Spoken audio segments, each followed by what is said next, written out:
Okay, so we are gonna go step by step. I know sometimes reading pattern directions can be difficult.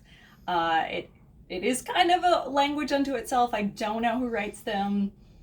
It is rather confusing. If you ever have a reading goal, you can make a technical reading goal about technical literacy. But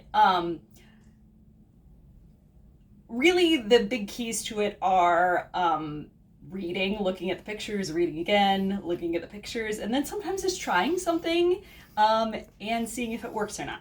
So right now we're doing steps 1 and 2 for the tote bag. These are actually pretty simple. It says to apply fusible interfacing to the wrong side of the front and back sections. So what sections you are will depend on what size bag you're making. If you're making the smallest bag, you'll have sections 1 and 2. The medium size, you will be using sections 6 and 7, and the large tote will be used, like I'm using, is 10 and 11. To apply fusible interfacing, I always like to start with the wrong side of my fabric up, and I actually do a nice press on the fabric itself alone. The reason I do this, it kind of heats up the surface, and as well as, like, if it had any wrinkles here, it gets rid of them, because if you iron in a wrinkle on with the interfacing on, it'll be permanently stuck there. So then I have my pieces of interfacing, and I look for the shiny side, and I'm looking for the shiny side that I put down that matches that side. This one's the right one. This one, however, if I held it up and did the shiny side, that would not be right. Does that make sense? Shiny is the glue. Yes. Now, as opposed to regular ironing, with regular ironing you kind of move back and forth. With ironing on interfacing, you want to actually move really slow and a little bit at a time. And you start in the center. Do you press down at all, any extra, or do you just kind of... If you don't have a really heavy iron, I might, but I just kind of like stand here and wait a little bit. What temp setting are you on? I am on linen. So the highest? Yes. Now, if you would want to test on a scrap of fabric first. Most of what you're probably buying can survive the high temp, but you want to test on a scrap of fabric first. I have a cotton blend thing, cotton blend for my fabric, and I know that the interfacing is really heavy duty. So I'm just kind of moving it the length or the width of an iron as I go. And sliding over. Now here, as I get to the top, I notice that my fusible interfacing is hanging out over my edge of my fabric. I want to take care of this because I don't want to fuse it down to my ironing board. So you can do one of two things. You can just come along with a pair of scissors and trim this, or you can grab the parchment paper and you slide it on underneath, because then if it fuses to the parchment. When you say parchment paper, is this just something that you should have on hand? I sent some with everyone in their packet. Okay. However, it's just parchment paper like you use for baking. Gotcha. It's not sold in. Is that the main idea behind it, is to...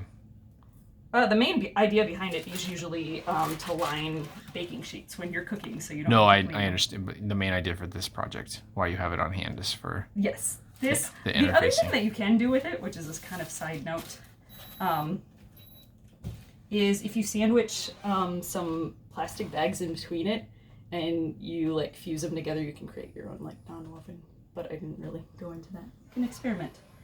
So now here I'm moving down to the bottom.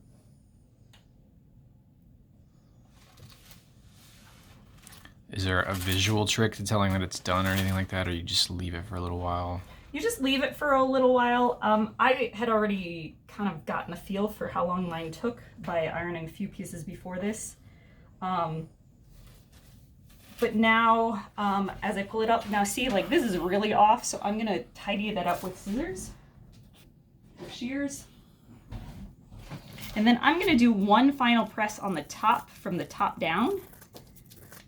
I just think, and the other thing that this might do is if you did find a crinkle or crease when you turned it over, you can sometimes still iron it out if everything's still warm, because that fusible glue is still pliable as long as it's warm. So this one doesn't have to be as long, but you just kind of like iron it.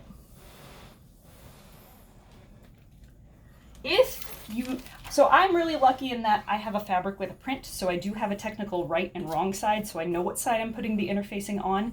If you don't, you want to make sure that when you lay out these pieces that you have mirror copies of each and not 4 of one. So basically you want to make sure as you're going that you're getting a pair and its mate, not 4 of the same guys. So like this one goes with this one, and then I have this one, which will go with this one. So why you had them labeled? I actually just label all of mine. I find it's easier to do the sewing process with. It's just a good habit. It's a good habit. It's a really good habit if you're teaching in the classroom. I label them with the number and the description of what the pattern piece is. If I am sewing in class, I also make my students label it with their names because you think you'll remember who's sewing what fabric, but it's just easier when you've got a rogue pattern piece to be like, okay, so-and-so, here's your pattern piece. They will just get jumbled up. So the number is the number from the pattern? Yes. Okay. And I don't just include the number because sometimes the pattern refers to it by number, but sometimes it says like center front. So I put the number and its short description. Once you've been sewing a while, you don't have to do this all the time, and honestly, I wouldn't do it for something like a tote bag where it's kind of more apparent what each one of the pieces are. But if you're sewing like an advanced pattern, it becomes really important because sometimes you're like, wait, I don't know what this piece does. I mean, just for me personally, I would feel like it's a good idea until you're pretty super comfortable. Yeah. And all that I did with this is just painter's tape with, Sharpie? Yes. Yeah. So you are going to fuse all your pieces together, and you have 4 side panels that you're fusing, interfacing to, and 2, they call front and back panels.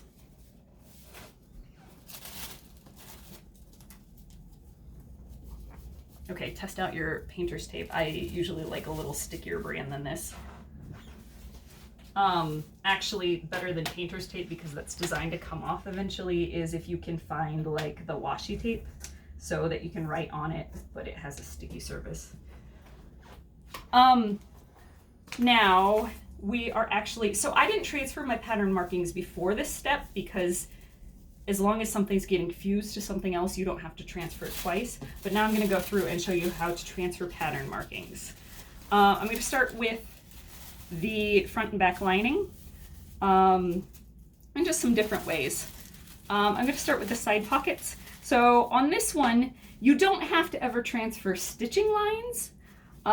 Hopefully you cut your notches out, and you don't have to transfer grain line arrows. But you do need to transfer things that are like small dots and pleats. So in here, there's a couple different things you can use. Number one, I sent in your packet of paper. It's called Wax View Transfer Paper. What you do is you put it down, colored side down, underneath your pattern piece, and then you use that tracing wheel that I sent with it, or a stylus, and by rubbing hard,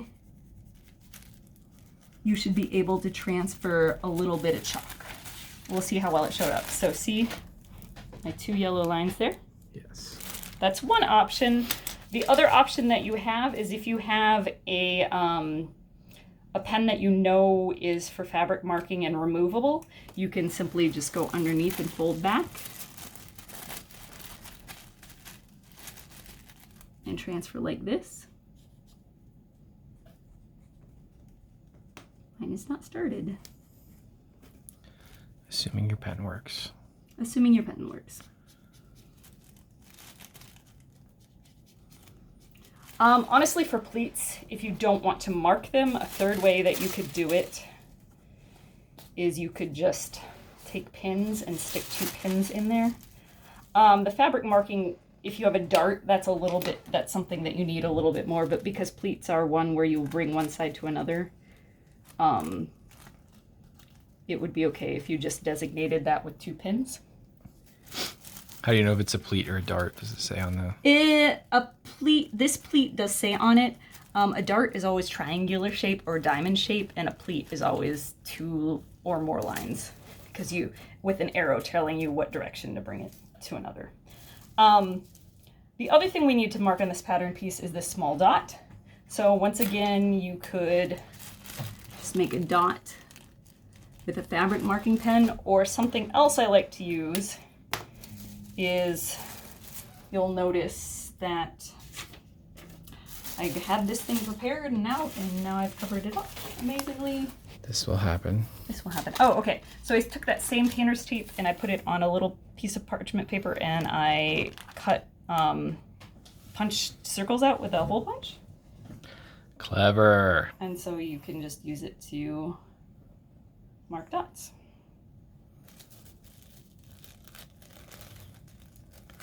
If you are at home sewing and you can keep everything at hand, you don't actually have to transfer them right away. You could do it at a different time. But in the classroom, like, I always make them transfer their marks immediately, because inevitably once they separate this piece from this piece will get lost, and then someone else might not have the same piece. Who even knows? And then who even knows? And everything is terrible.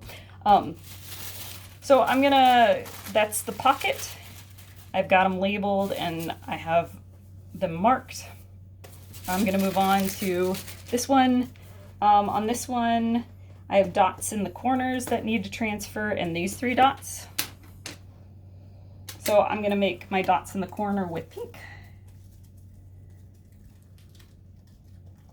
And I'm gonna make my big dots in the center. So I've been sewing a little while, and I know that these dots are for where you're gonna put the pocket inside.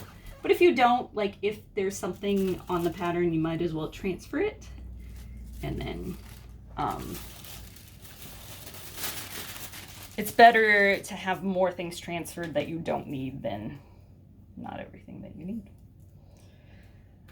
I'm actually just gonna do these in pink as well.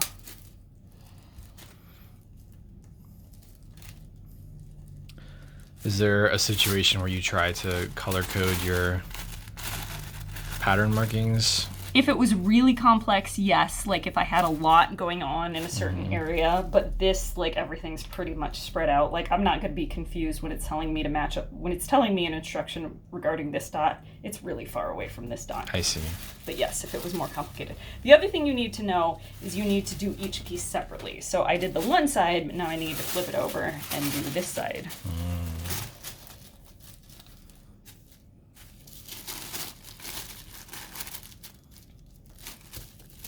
There's so much happening. There is. I am actually going to speed through this and I can do the rest of this off camera. Well, let's say, though, that you forgot to cut. So here, when I said there is pattern notches are these triangular little shapes in the side of a pattern. And you cut them out because this is where we match up 2 pieces together and it's really important. But say you cut out your things and you forgot to do that, because it will happen. There's a couple ways you can do it.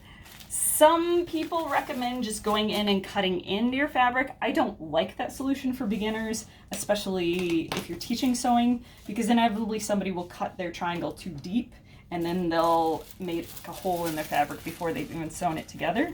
So if your fabric is too dark to make a really good mark with, like, a marking pencil right here, you can thread a needle with bright colored thread and then lose the needle for your demo. Here it is.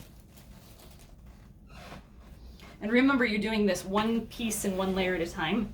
But see, I have a single notch here, so I'm just gonna make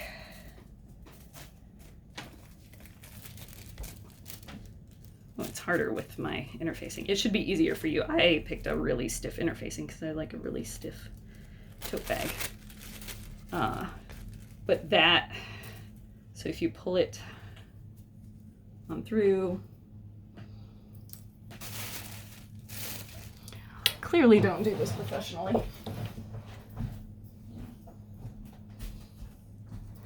So I don't even tie it off. I just leave long enough tails hanging that I know it's my single notch. And then I'm gonna come over here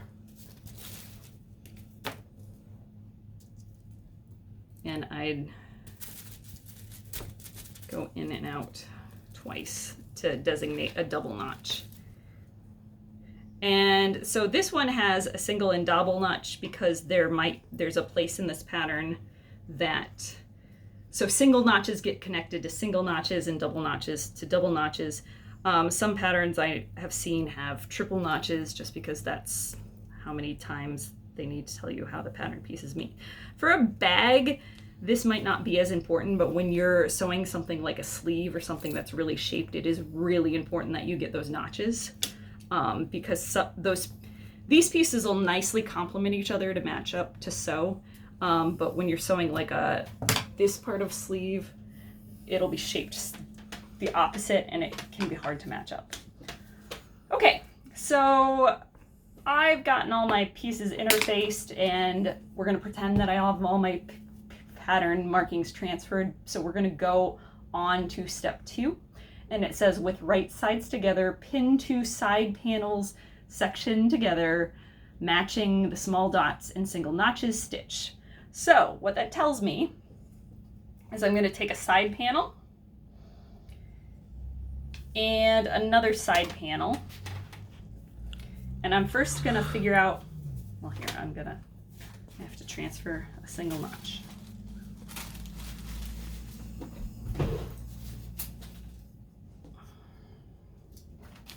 So I'm just going to concentrate on 2 side panels here.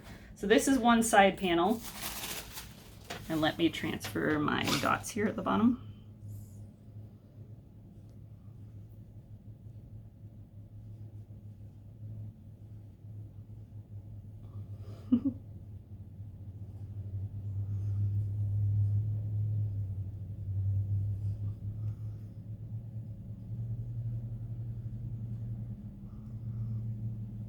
We're going to see if this just makes sense. I broke my pen. No, that's not going to be good enough for me to see. Chalk also makes a good mark sometimes.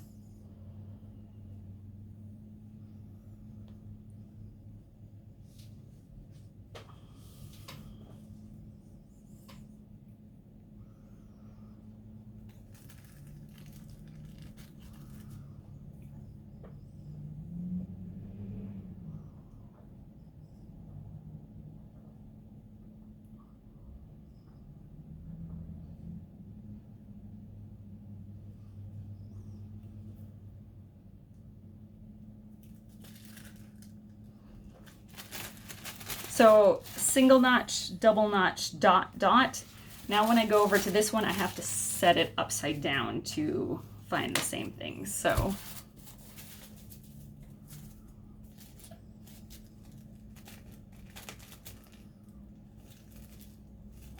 single notch. Actually, if you just want an easier way to do a single one, you could just tie a knot. You could go through once, tie a knot, so that it's hanging out there.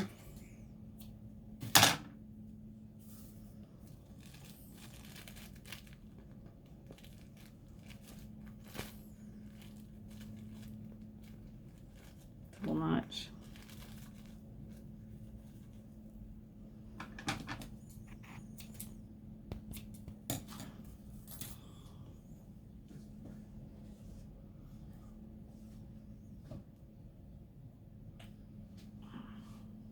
They seemed like such a good idea.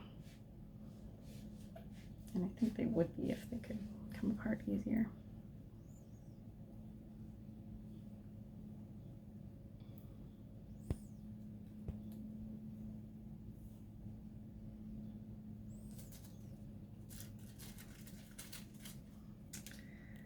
If you don't have a marking pen on hand, I have found that Crayola or washable markers will come out. I would just recommend using the lightest color possible that you can, and then I would also scrub it out by hand before you wash the product in the machine. So what it's asking us to do is it asks us to match up the single notch right here and the dot. And mine are not exactly, so I'm gonna assume that's user error on my part. And because these pieces are mirror of each other, you can just match them up. But we are going to sew down this side. If you look back at the general pattern directions, it says seam allowances are 1/2 inch unless stated otherwise, and it doesn't state otherwise, so we are just going to sew down this side. And you can kind of see it's right here in the picture.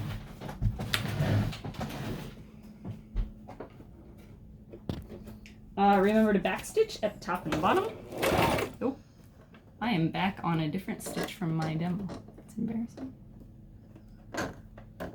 Always check your settings. Always check your settings. I'm from when I was sewing a buttonhole.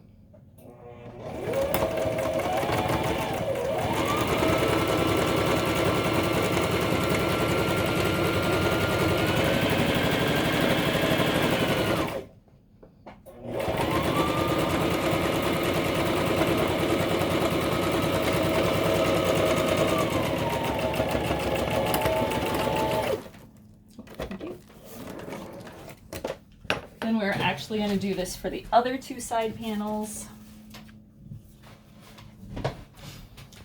Oh, it wants you to pin, and so you should do that. I'm bad about modeling pinning, even for my students. So without She's pin. very impatient. I am. I just want this project She just to wants be to go, done go, go. already.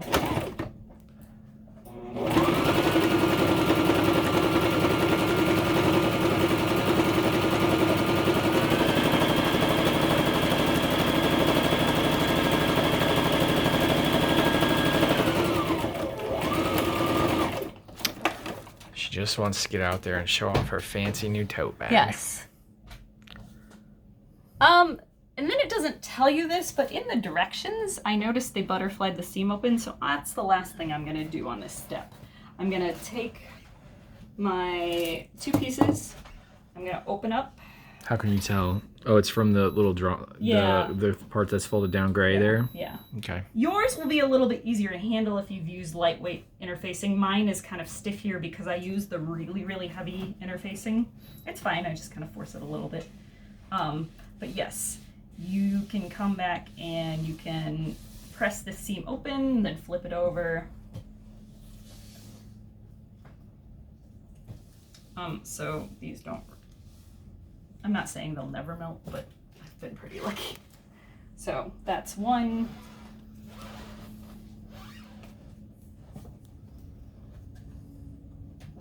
Man, this stuff is so stiff I can almost like just press it with my fingers.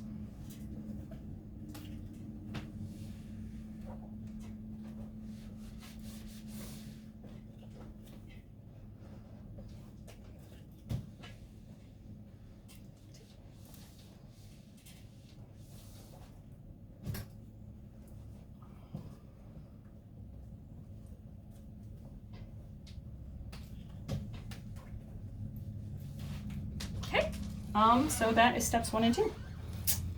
All right.